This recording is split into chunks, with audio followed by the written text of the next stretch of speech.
Bonjour à tous, j'espère que vous allez bien. Le 29 octobre, en plus du trailer final de la série The Mandalorian, nous avons pu découvrir le trailer de lancement de Jedi Fallen Order qui sortira le 15 novembre de cette année. Nous avons de nouvelles informations dans ce trailer, donc je vais vous en faire aujourd'hui une analyse.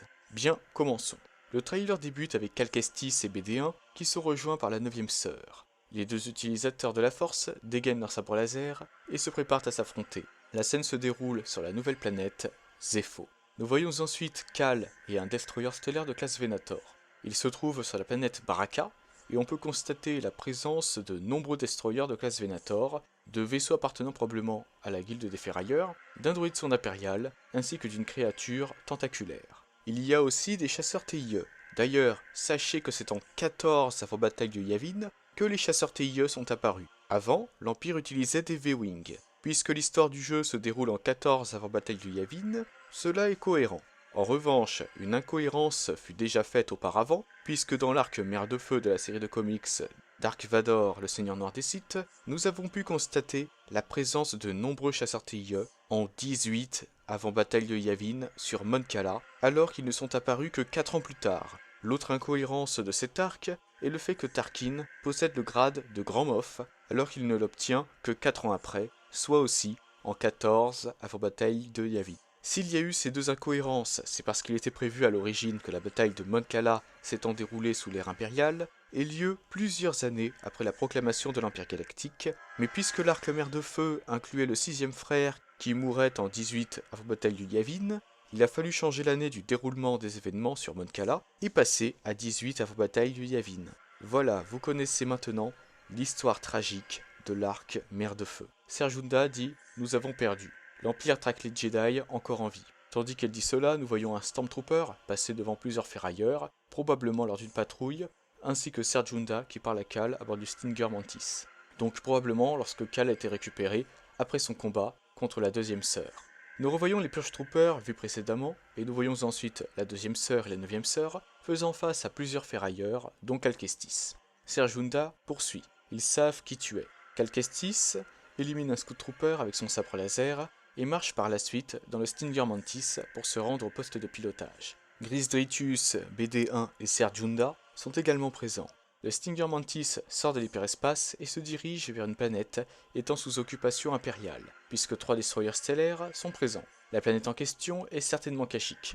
Cal Kestis dit « Je ne peux pas changer le passé » et se dirige vers un temple. BD1 se trouve à ses côtés. Au sommet de ce temple se trouve le même casque que celui des gardes du temple d'Ontoto. En se basant sur l'environnement au sein duquel se trouve le temple, je dirais que la scène a lieu sur Bogano. Kestis et BD1 font ensuite face à une mystérieuse femme vêtue de rouge, étant apparemment une gardienne. Elle informe le Padawan qu'il n'est pas le bienvenu. Il semble que la scène ait lieu sur Dathomir, puisque cette planète est confirmée comme étant présente dans le jeu. Si c'est bien Dathomir, alors cette gardienne est probablement dathomirienne. Bien que Grievous ait procédé à l'extermination du clan des Sœurs de la Nuit, il est possible que certaines d'entre elles aient survécu. C'est comme les Jedi, l'Ordre 66 en a décimé énormément, et pourtant, il restait encore des Jedi qui avaient réussi à y échapper. Cal Kestis en est un exemple. Par ailleurs, la présence de Dathomir dans le jeu peut nous faire penser que Dark Maul pourrait être présent. En effet, dans le film Solo se déroulant en 10 avant bataille de Yavin, pour la majeure partie du film, Maul dit à Kira de le rejoindre sur Dathomir. Il se pourrait donc que le Zabrak se soit réfugié sur Dathomir après le siège de Mandalore en 19 avant bataille de Yavin. Pour rappel, l'histoire du jeu se déroule en 14 avant bataille de Yavin.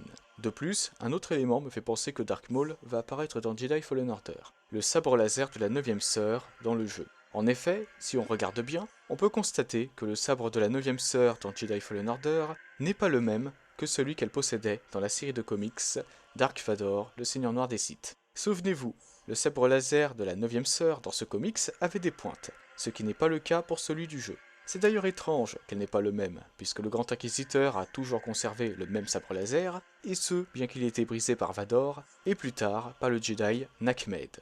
Alors peut-être que lorsque les Purge Troopers se sont retournés contre les Inquisiteurs sur Mon Cala, elle a perdu son sabre laser, et n'a pas eu le temps de le récupérer dans sa fuite pour échapper aux soldats clones. C'est peut-être tout simplement ça.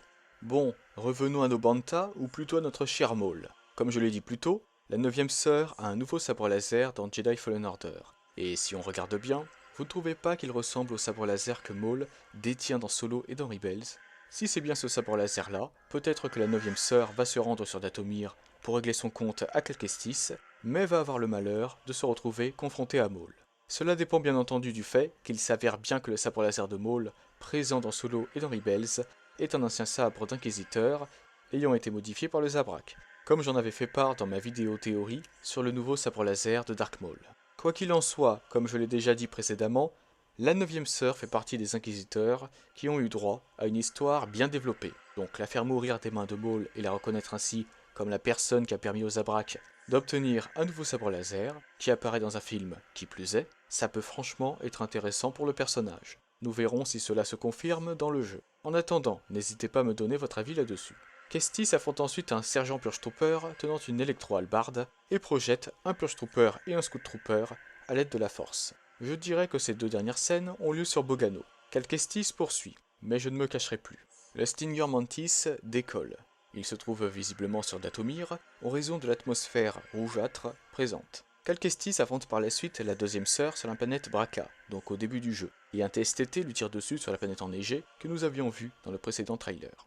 Nous le voyons parer les tirs de 3 Stormtroopers avec son sabre laser, et un TBTT explose. Cette dernière scène était présente dans le gameplay de Jedi Fallen Order, présenté à l'EA Play. Ser Junda poursuit ce qu'elle disait plus tôt, c'est une lutte sans fin, et Cal Kestis met BD1 dans son dos. Nous voyons ensuite Kestis utiliser BD1 pour se déplacer sur la planète Bogano, et la 9ème sœur allume son sabre laser. On note au passage la présence de sa jambe robotique. Le Padawan affronte la 9ème sœur, et le trailer se termine sur les paroles de Ser Junda, c'est en choisissant de se battre qu'on découvre qui on est. Et voilà les amis, cette vidéo touche à sa fin. J'espère qu'elle vous a plu et n'hésitez pas à me donner votre avis sur tout ce dont je vous ai parlé en commentaire. Sachant que le jeu sort bientôt, quel niveau de difficulté souhaitez-vous pour le let's play? Il y en a 4 en tout, du plus facile au plus difficile. Histoire, Chevalier Jedi, Maître Jedi et Grand Maître Jedi. C'est à vous de décider à quelle sauce je vais être mangé par les ennemis. N'hésitez donc pas à voter dans le sondage qui s'affiche en haut à droite de la vidéo. Sur ce, je vous souhaite une excellente journée ou une excellente soirée, que la force soit toujours avec vous, et moi je vous dis bye. Si tu as aimé cette vidéo, mets un pouce bleu ou je te coupe la main. Partage-la à tes proches. Je préfère me ou tes suicider. amis qui aiment Star Wars. Et abonne-toi Jamais. pour rejoindre l'Empire Galactique, pour que nous puissions régner sur la galaxie.